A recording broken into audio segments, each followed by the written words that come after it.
Hello friends, नमस्कार। कैसे हैं आप लोग? उम्मीद करता हूं बहुत ही अच्छे होंगे।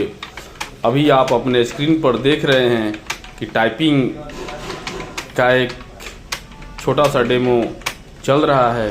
तो मैं इससे रिगार्डिंग बताना चाहूँगा कि आज से लगभग 3 वर्ष पहले मैंने रेलवे एनटीपीसी के लिए टाइपिंग टेस्ट दिया था और उस टाइम से लेकर आज तक मैंने अपने स्पीड और एक्यूरेसी को कैसे मेंटेन किया हुआ है। आप इस वीडियो को लास्ट तक देखेंगे तो दिखेगी स्पीड और एक्यूरेसी।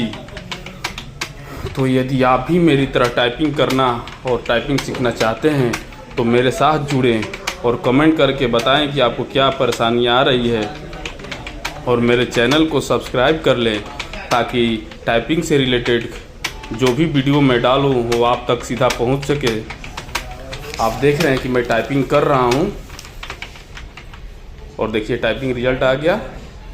धन्यवाद।